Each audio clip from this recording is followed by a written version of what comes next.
નમસ્તે વિદ્યાર્થી મિત્રો. આજે આપણે ધોરણ 6 ગણિત વિષયનું ચોથું ચેપ્ટર એટલે કે ભૂમિતિના પાયાના ખ્યાલો વિશે માહિતી મેળવીશું. લાસ્ટ લેક્ચરમાં આપણે બહુકોણ વિશે અને ખૂણા વિશે વાત કરી હતી. તો બહુકોણ કોને કહેવાય? તો બહુકોણ એવો વક્ર છે જે બંધ વક્ર છે અને માત્ર રેખાખંડો વડે બનેલો છે. તો આપણે કહી શકાય કે રેખાખંડો વડે બનેલા બંધ વક્રને બહુકોણ કહે છે. હવે આજે આપણે બહુકોણના અલગ અલગ પ્રકાર વિશે માહિતી મેળવીશું. તો સૌથી નાનો બહુકોણ ત્રણ બાજુઓ વાળો હોય છે. કેમ કે બંધ વક્ર અને રેખાખંડ વડે બનેલો હોય એવો વક્ર આપણે શોધવો હોય તો ઓછામાં ઓછા ત્રણ રેખાખંડની જરૂર પડે છે. કેમ કે આપણે જોઈશું કે બે રેખાખંડ વડે બંધ વક્ર બનતો નથી. તો સૌથી નાનો વક્ર છે સૌથી નાનો બહુકોણ છે એ ત્રણ બાજુઓ વડે બનેલો હોય છે. તો ત્રણ બાજુવાળા બહુકોણને ત્રિકોણ કહેવામાં આવે છે. તો જોઈએ આજે આપણે ત્રિકોણ.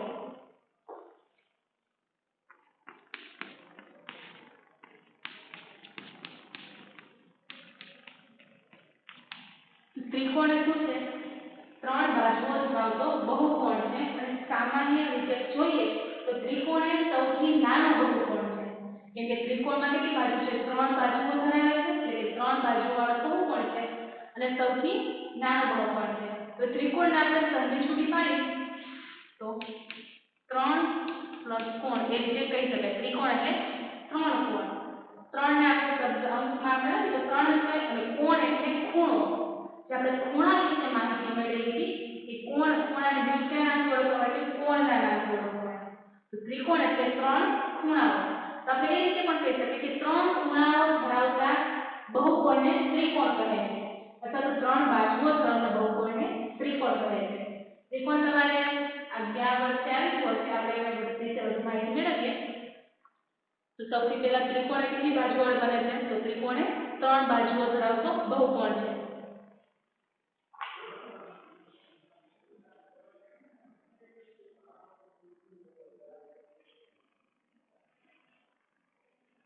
પેલા બહુ બંધ આકૃતિ છે અને બધા બાજુઓ કેવા છે? રેખાખંડથી બનેલા છે. એટલે કે બહુકોણ છે અને ત્રણ રેખાખંડ છે, 1 2 અને 3 માટે ત્રિકોણ છે.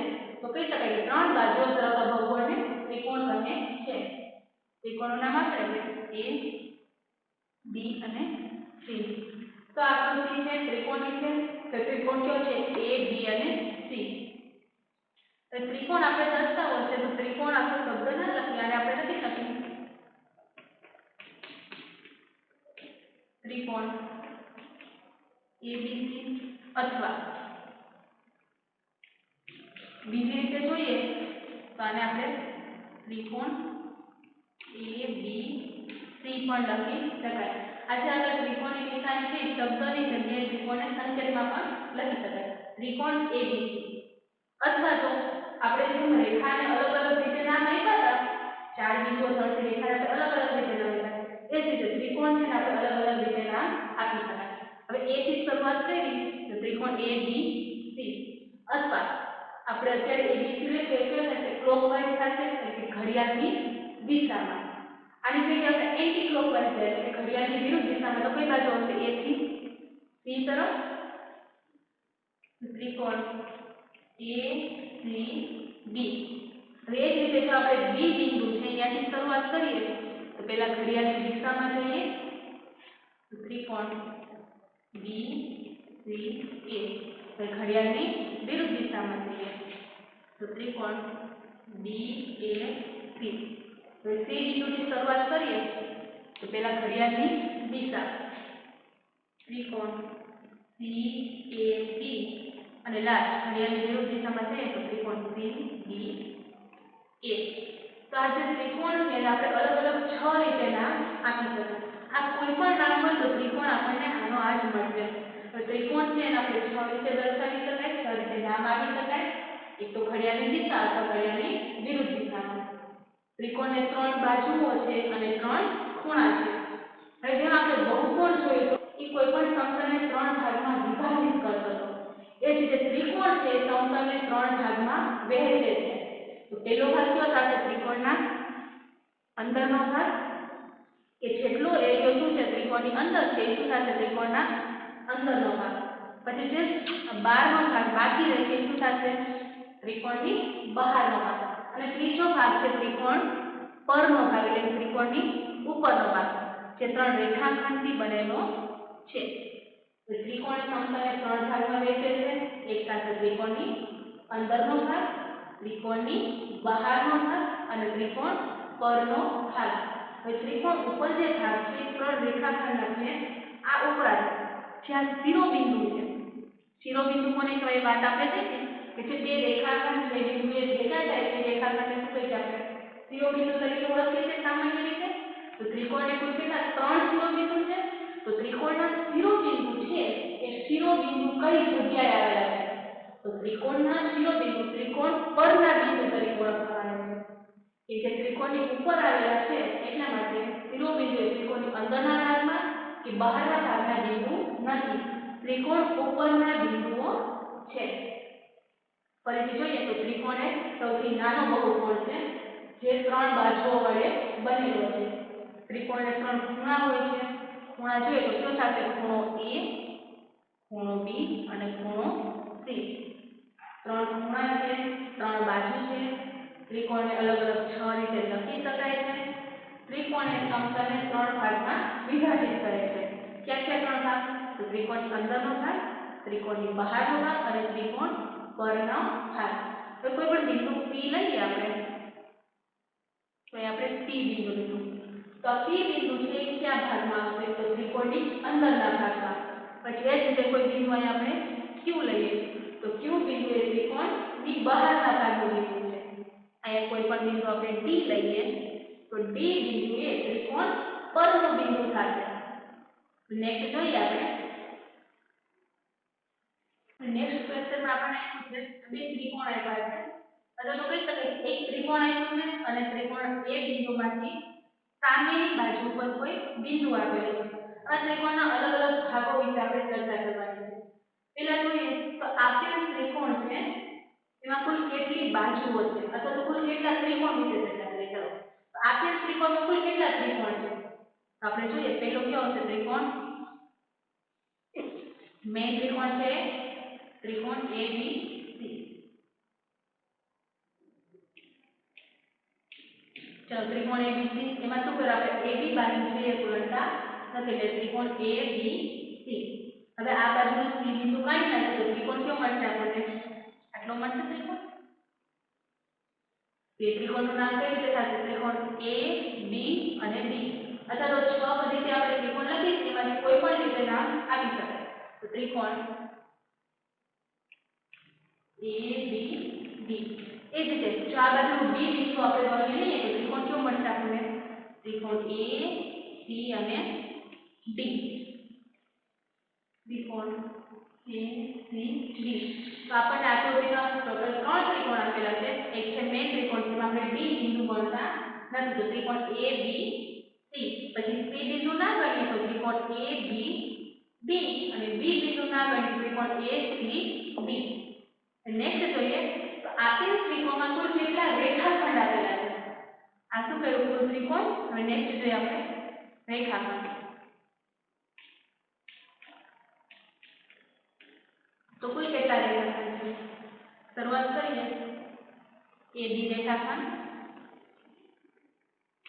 પછી D થી B સુધીનો રેખાખંડ, BD રેખાખંડ, પછી B થી C સુધીનો રેખાખંડ, તો BC રેખાખંડ.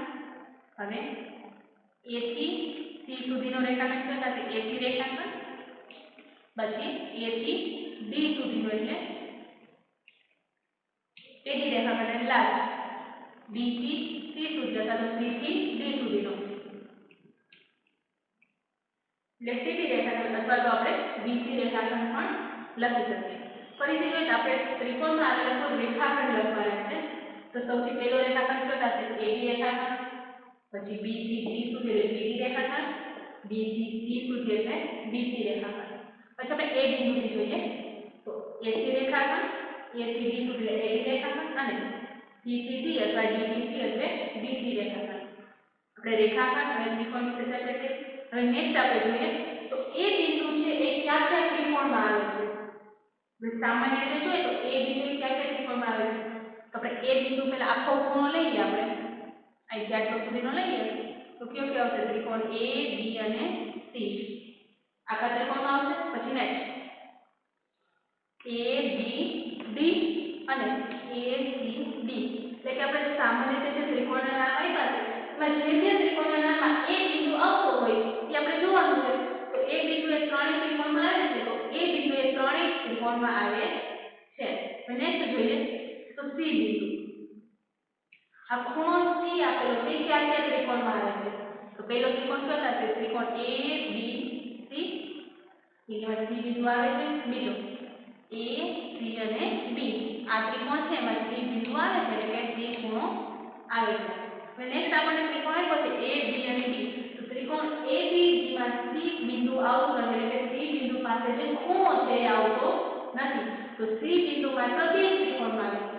ત્રિકોણ A B C અને ત્રિકોણ A C D. આ રીતે B બિંદુ અને D બિંદુ વિશે પણ ચર્ચા કરી શકાય. નેક્સ્ટ જોઈએ આપણે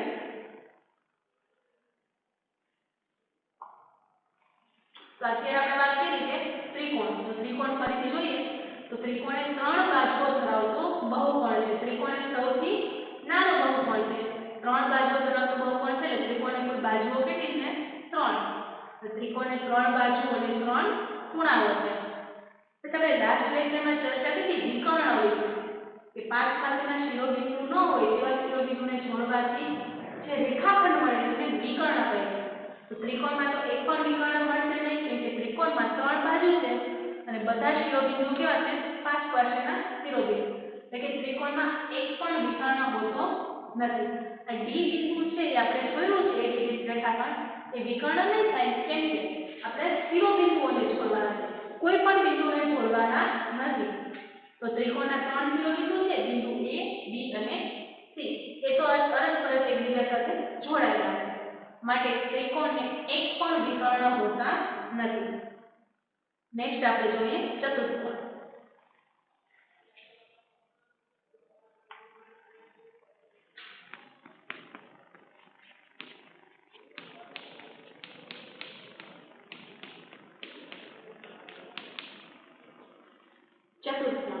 ચતુષ્કોણની સંખ્યા આપણે છૂટી પાડે તો ચતુષ પ્લસ કોણ. ચતુષ એટલે કે 4 અને કોણ એટલે ખૂણા.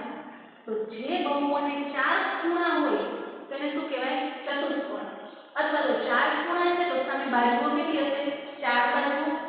તેવું કહી શકાય કે 4 બાજુઓ ધરાવતા બહુકોણને ચતુષ્કોણ કહે છે. કે 3 બાજુઓ ધરાવતા બહુકોણને શું કીધું આપણે? ત્રિકોણ. એ રીતે 4 બાજુઓ ધરાવતા બહુકોણને ચતુષ્કોણ કહે છે. આપણે ચતુષ્કોણની આકૃતિ દોરીએ.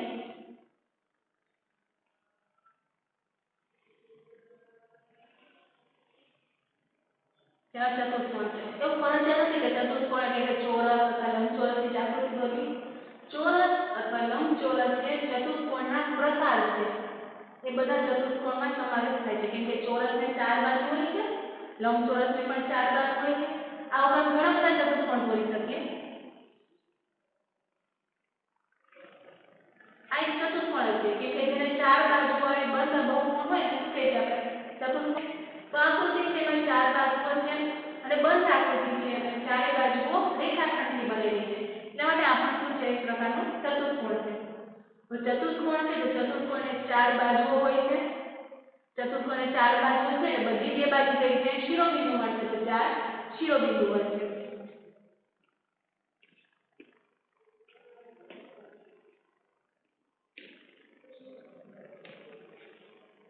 4 શિરોબિંદુઓ. પછી નેક્સ્ટ આપણે ચતુષ્કોણ છે એ સમતલને 3 ભાગમાં વિભાજિત કરે છે. સમતલ ચતુષ્કોણની અંદરનો ભાગ, ચતુષ્કોણની બહારનો ભાગ અને ચતુષ્કોણ ઉપરના બિંદુઓ અથવા ચતુષ્કોણ પરનો ભાગ. હવે શિરોબિંદુ છે એ ચતુષ્કોણ ઉપરના ભાગમાં આવશે. તો ચતુષ્કોણની બાજુ કોને કહેવાય? તો આપણે બાજુ વિશે ચર્ચા કરી હતી કે પાંચ પાસેના શિરોબિંદુઓને જોડવાથી જે રેખાખંડ મળે છે એને શું કહીએ આપણે? બાજુ કહીએ. ચતુષ્કોણના પાંચ પાસેના શિરોબિંદુને જોડીએ તો આપણને ટોટલ 4 બાજુઓ મળે છે.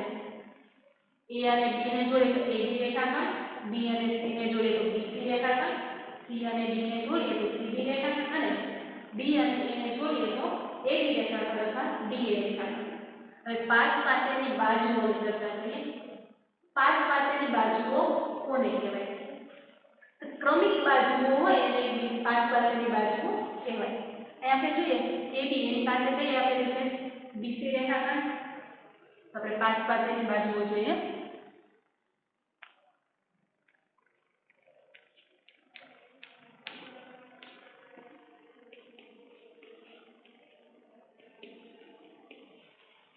तो क्रमिक बाजुओ होय એને पास पासेनी बाजुओ कहेवाय। क्रमिक એટલે કે વારાફરતી વારા 1 બાય 1 જે બાજુઓ આવતી હોય એને શું કહેવાય? क्रमिक બાજુઓ કહે છે। તો પાસ પાસેની બાજુઓની જોડ લખીએ આપણે।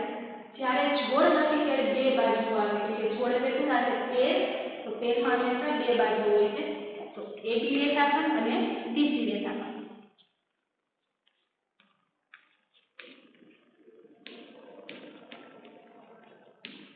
એ જ રીતે AB રેખાખંડની પાસેની બાજુ કઈ ગણી? BC રેખાખંડ। એ જ રીતે AB રેખાખંડની પાસેની બાજુ કઈ થાય? AD રેખાખંડ।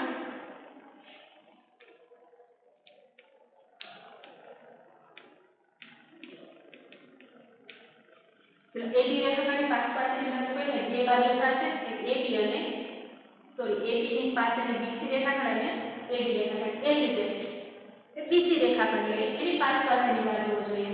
તો BC રેખાખંડની પાસે કઈ થશે? BA રેખાખંડ અને CD રેખાખંડ।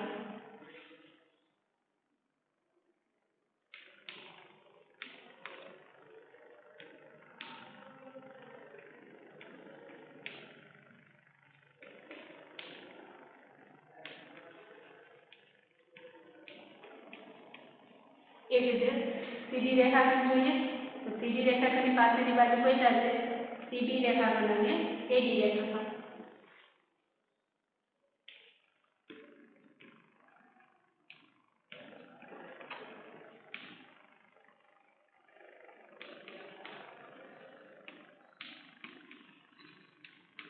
એ જ રીતે હવે AD રેખાખંડ જોઈએ। તો AD રેખાખંડની પાસેની બાજુ AD રેખાખંડની પાસે શું થશે? AD રેખાખંડ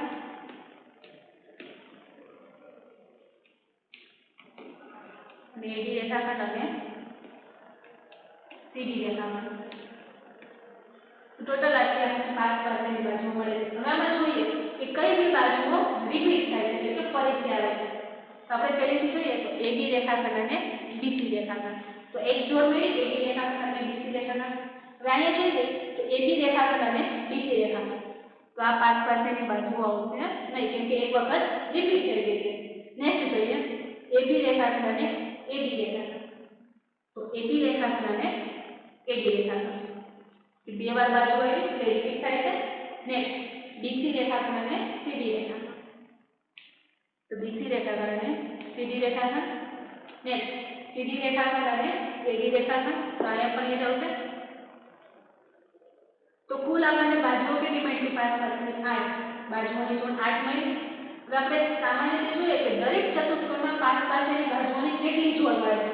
તો 4 જોડ મળશે 1 2 3 4। કારણ કે બીજી બધી જોડ કેવી થતી હતી? રિપીટ થતી હતી એના એ જ આવતી હતી। તો કહી શકાય કે ચતુષ્કોણમાં પાસ પાસેની બાજુઓની જોડ કેટલી મળે છે? 4 મળે છે।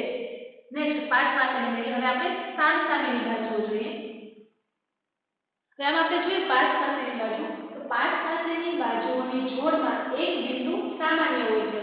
અહીં AB રેખાખંડ અને BC રેખાખંડ છે તો બંનેમાં બે બિંદુ સામાન્ય છે। એ જ રીતે અહીં આપણે જોઈએ તો BC રેખાખંડ અને CD રેખાખંડ તો C બિંદુ કોમન આવશે। નેક્સ્ટ આપણે આપ્યું છે CD રેખાખંડ અને DA રેખાખંડ એમાં પણ D બિંદુ કોમન આવે તો કહી શકાય કે પાસ પાસેની બાજુમાં એક બિંદુ સામાન્ય હોય છે। નેક્સ્ટ હવે સામસામેની બાજુઓ જોઈએ તો કહી શકાય કે જે ક્રમિક બાજુઓ ન હોય તેવી બાજુઓની જોડને શું કહેવાય? સામસામેની બાજુઓ।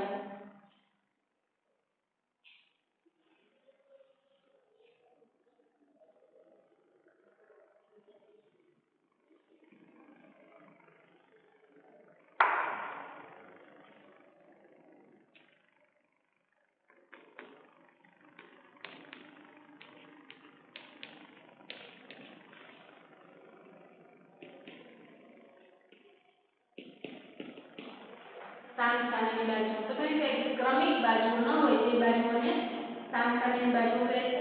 તો આપણે જોઈએ AB ની સામે કઈ બાજુ આવે છે CD તો AB રેખાખંડ અને CD રેખાખંડ કઈ સાથે સામસામેની બાજુઓ સાથે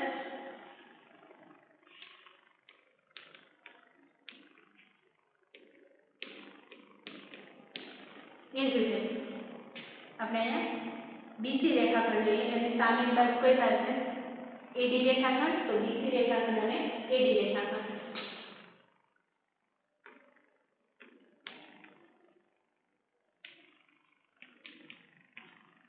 તો આપણને ચતુષ્કોણમાં બે જોડી મળી કે જે સામસામેની બાજુઓ ધરાવે છે તો ચતુષ્કોણમાં સામસામેની બાજુઓ ધરાવતી બે જોડ મળે છે સામસામેની બાજુઓ કોને કહેવાય તો જે બાજુઓ ક્રમિક ન હોય તેની બાજુઓને સામસામેની બાજુઓ કહે છે તો AB ની સામે બાજુ હશે CD રેખાખંડ અને BC રેખાખંડની સામેની બાજુ હશે AD રેખાખંડ હવે આપણે સામસામેની બાજુઓ જોઈએ તો એક પણ શિરોબિંદુ કોમળ એટલે કે સરખા મળતા નથી AB રેખાખંડ અને CD રેખાખંડ છે તો બંને બિંદુઓ કેવા છે બંને બાજુમાં અલગ અલગ બિંદુઓ છે તે રીતે BC રેખાખંડ અને AD રેખાખંડ તો સામસામેની બાજુમાં શિરોબિંદુ એક પણ શિરોબિંદુ સામાન્ય મળતા નથી હવે નેક્સ્ટ વાત કરીએ આપણે વિકર્ણ તો વિકર્ણ કોને કહેવાય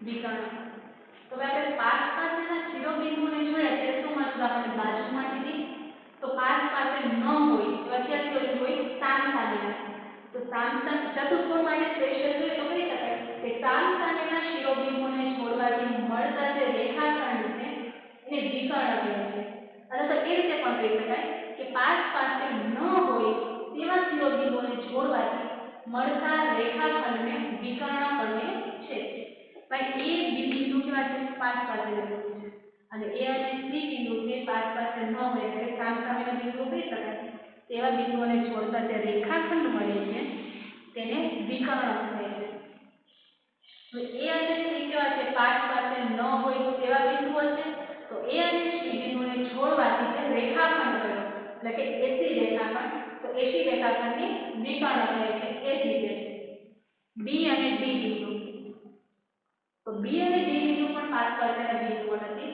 B અને D બિંદુને જોડવાથી જે BD રેખાખંડ મળે છે એ પણ વિકર્ણ છે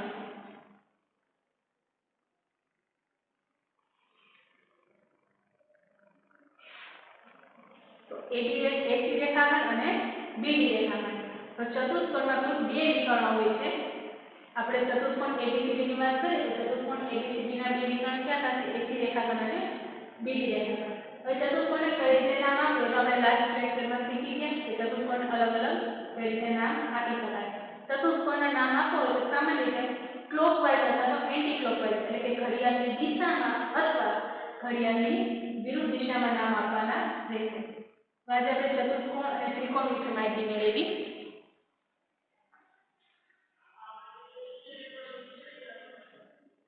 ચતુષ્કોણના વિકર્ણો છે એ વિકર્ણ ચતુષ્કોણના અંદરના ભાગમાં છે ખાસ ધ્યાન રાખવાનું ચતુષ્કોણના બે પ્રકાર આવશે આગળ આ ચેપ્ટરમાં નથી આપણે આ વર્ષે નેક્સ્ટ આગળના વર્ષોમાં આવશે કે અંતર્મુખ ચતુષ્કોણ અને બહિર્મુખ ચતુષ્કોણ તો જે ચતુષ્કોણના વિકર્ણો છેદતા ન હોય તેવા ચતુષ્કોણ અંતર્મુખ ચતુષ્કોણ કહેવાય અને જે ચતુષ્કોણના વિકર્ણો ચતુષ્કોણના અંદરના ભાગમાં છેદતા હોય એમાં બહિર્મુખ ચતુષ્કોણ આવે તો આપણે આગળ તમારે શીખવાનું રહેશે તો આપણે જોઈએ આજનું હોમવર્ક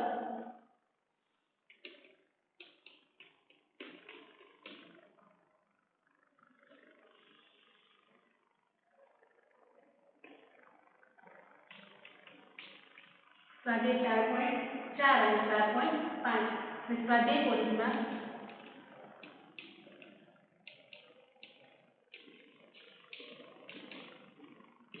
ક્વેશ્ચન નંબર 15 અને 16 ક્વેશ્ચન નંબર 15 અને 16 ત્રિકોણ અને ચતુષ્કોણ છે જેના આધારે જે ક્વેશ્ચન છે એ લખવાના રહેશે સ્વાધ્યાય 4.4 અને સ્વાધ્યાય 4.5 માં ત્રિકોણ અને ચતુષ્કોણના ક્વેશ્ચન છે જે તમારે ફેસબુકમાં લખવાનું રહેશે થેન્ક યુ